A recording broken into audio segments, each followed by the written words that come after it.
လေးပြပြပေးမယ့်ပုံမြင်လေးရဲ့နာမည်ကပျော်စရာမြေဆိုတဲ့ပုံမြင်လေးပဲဖြစ်ပါတယ်ဒီပုံမြင်လေးကိုရေးသားထားသူကတော်စင်ထွန်းအောင်ဖြစ်ပြီးတော့ကာတွန်းတရုတ်ခေါ်ရတော့အဲလိုဗီဒါဖြစ်ပါတယ်တကယ်ပုံမြင်လေးကိုစပြီးတော့ပြပြပါမယ်အဲဆိုပူလုံးသွားနေရတဲ့ခီးလန်းကအလုံးကြမ်းတမ်းပါတယ်ပတ်ဝန်းကျင်ဟာမဲမောင်းနေပြီးအငွေ့တွေနဲ့ပန်းကလေးတွေကလည်းညှိုးနွမ်းနေတယ်ဒါပေမဲ့ပူလုံးစိတ်တက်မကြပါဘူးတရက်ကြရင်သူ့သွားခြင်းနဲ့ပြောစရာမျိုးကိုရောက်ရမယ်ဆိုတာယုံကြည်နေတယ်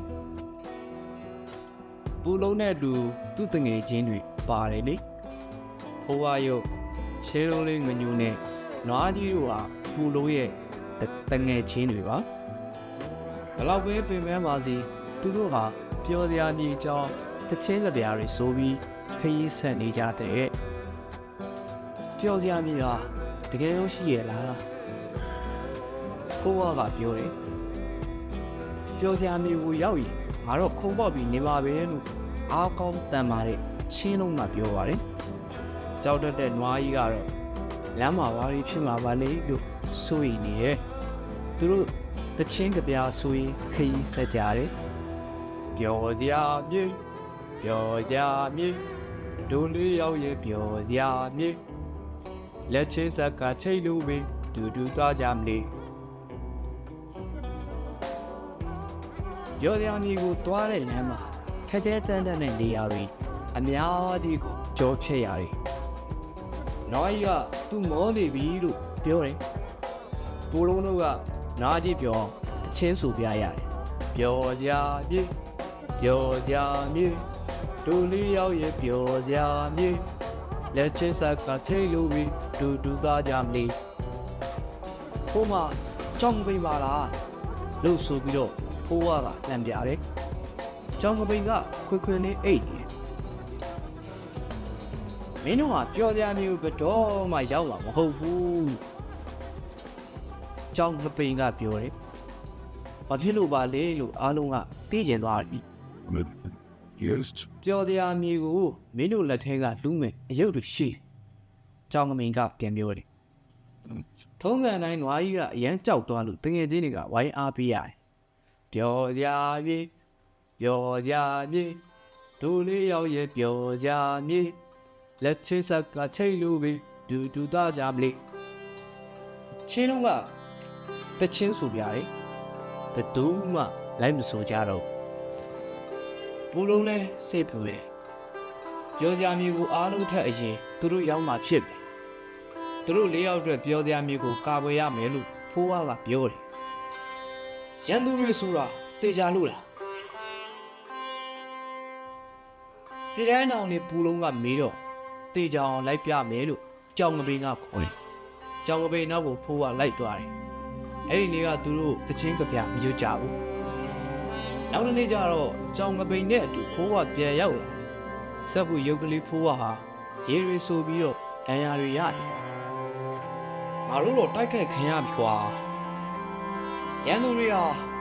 ငါတို့လက်ထက်ကပြောတရားမျိုးကိုလူပါအမှန်ပဲအဲ့ကိုလေလိုက်တိုက်ခတ်ကြတယ်လို့ဖိုးဝါကပြောတယ်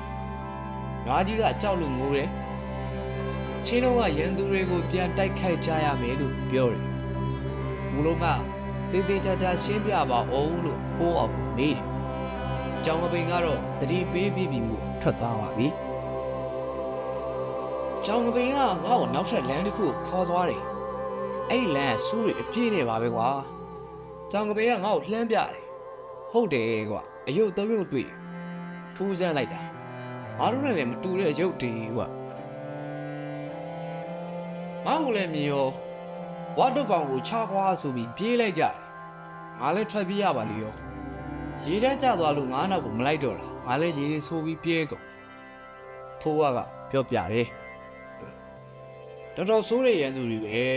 ငါတို့ပြန်ချကြမယ်လို့ချင်းလုံးကပြောတယ်အေးစစ်စစ်စဉ်းစားကြဖို့ပူလုံးကပြောတယ်နွားကြီးကတော့ကြောက်နေတာပဲပြောကြမြေပြောကြမြေဒိုလေးရောက်ရဲ့ပြောကြမြေညီညွတ်စွာနဲ့ရဲဝေလို့ကာကွယ်ကြပါစို့သူတို့တချင်းကြပြားလေးပြောင်းသွား ငါတို့ပျော်စရာမြင်နဲ့မထိုက်တန်တာလားမသိဘူးလို့နွားကြီးကပြောတယ်ငါတို့ကပျော်စရာမြင်နဲ့ထိုက်တန်ပါတယ်မင်းတို့စိတ်တမကြနဲ့လို့ပူလုံးကပြောတယ်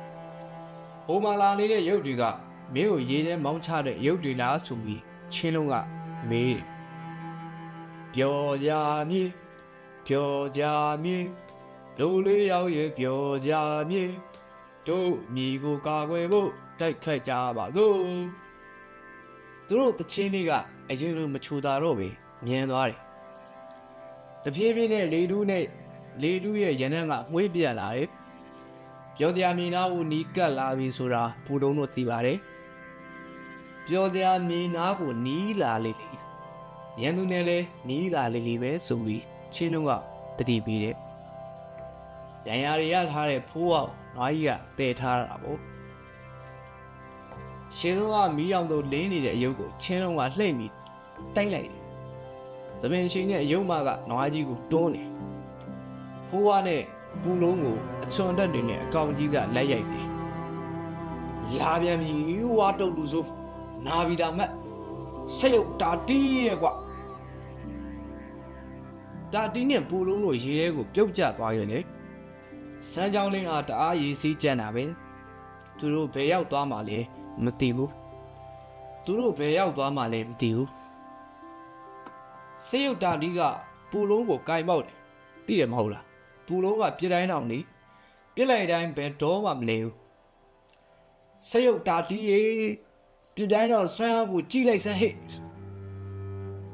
ပူလုံးရောက်နေတဲ့နေရာကအရင်လိုမှောင်မဲမဟုတ်ဘူး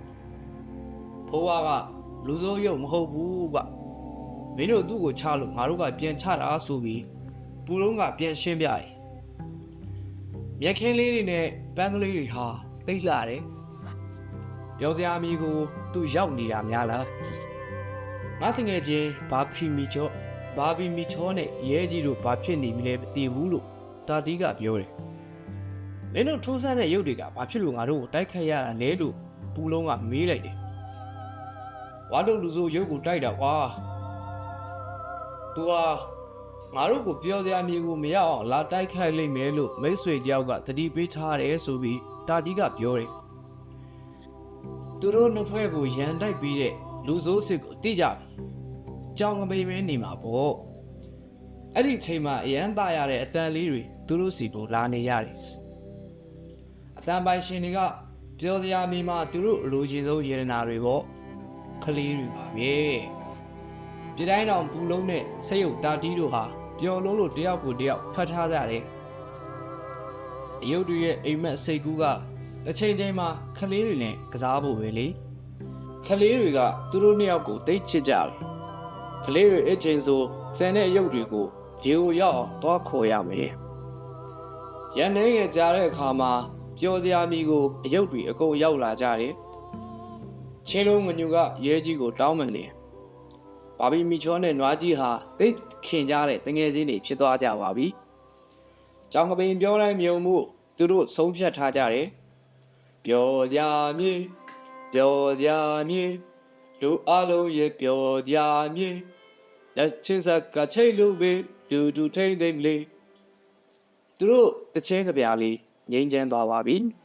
။ပုံမီလေးကတော့ဒီလောက်ပါပဲကွယ်။